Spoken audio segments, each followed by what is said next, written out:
All right, I want to talk about the doctrine of faith, the teachings on faith.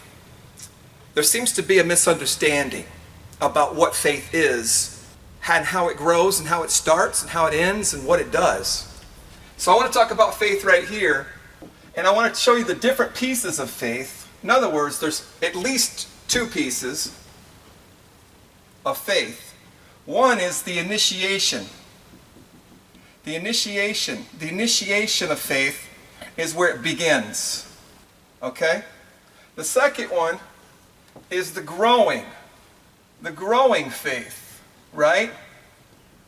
So a lot of people think that when they get this initiating faith, and everything comes from grace, by the way. Grace is, our faith is rooted in grace.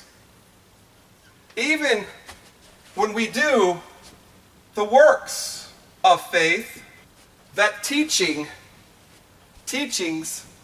of grace come from Jesus. You can't do the teachings, the works of faith, without the teachings, which is rooted in grace. Grace gives us the teachings. The teachings gives us how to live, how to obey. That's connected. How you live your life is grounded in the teachings of grace. Jesus is the manifestation of grace. But back to this. Faith has at least two steps. There's probably a third maturity step. When Jesus says over here that a seed, just a mustard seed, right?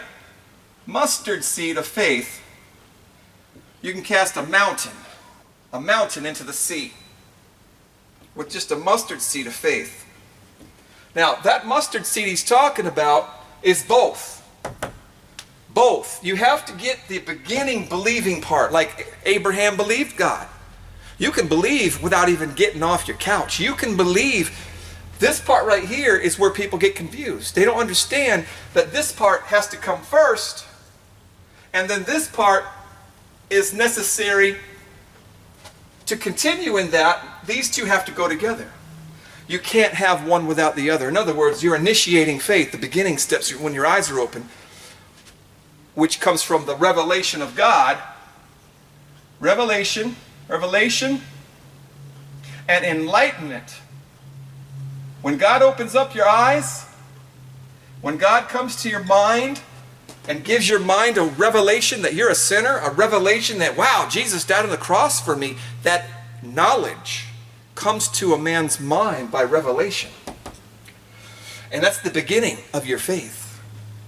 But that alone does not save you, which many people are teaching.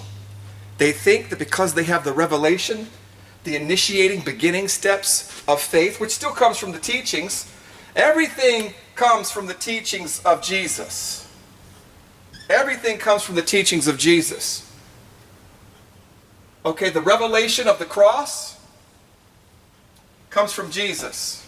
And the revelations of obey come from Jesus. So we got a big gap here. We got a gap from the cross, what Jesus did, and this is where people leave it, by the way.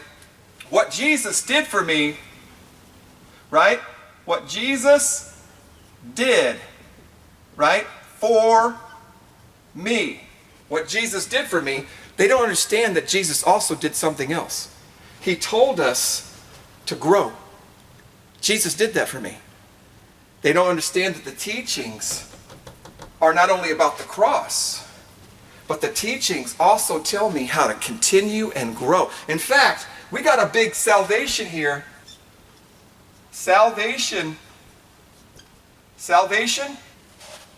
If we grow in faith. All of this teaching comes from the grace of God. The grace of God teaches us about the cross and about growing in obedience unto perfection. So this is a bigger picture of the doctrine of faith.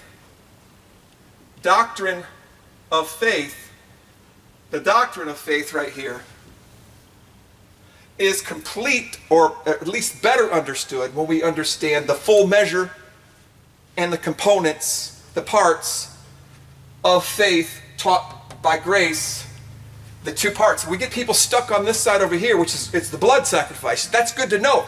That's good to know about. That's good, a revelation. You got to have that. But how many of you know the Bible says the blood will not cover you, will not cleanse you. You will not be saved by the blood if you keep sinning. That's in Hebrews chapter 10. Now, they don't like Hebrews chapter 10 because that's what it says. People are taking out the books of the Bible, the book of James, the book of Hebrews. They're taking, ripping the pages out and saying, oh, that's not for you. Because you're just supposed to stick over here and stay under here. Just stay under the blood. When the Bible actually teaches you can't come under the blood unless you are listening to the teachings of Jesus. Abide in my word. Abide in my word. John 14:23. And the Spirit will come live inside you. We got people right now claiming to be born again by faith who are not keeping the words of Jesus unto salvation. Right? So I hope that helps explain a little bit better of what we understand about faith. Very important that, Jesus did all of this for us, so we cannot do it for ourselves. So I'm not coming over here saying, now this is something that man has done for himself. No. When Jesus tells you to do something, it's not something that a man did on his own. It comes from grace. The teachings come from grace. This comes from grace. The teachings are just as much as important as the cross. Because why? Because Jesus did them both, and they're both something I can't do for myself. You can't teach yourself how to be saved. You can come out of the understanding that there's blood, and you can have that initiating faith, but unless you grow, if you obey unto salvation, Hebrews chapter 5 verse 9, I think. So I hope that helps. God bless you guys. Thanks for your support. Click the subscribe, click the bell, and I'll see you in the next video. Peace.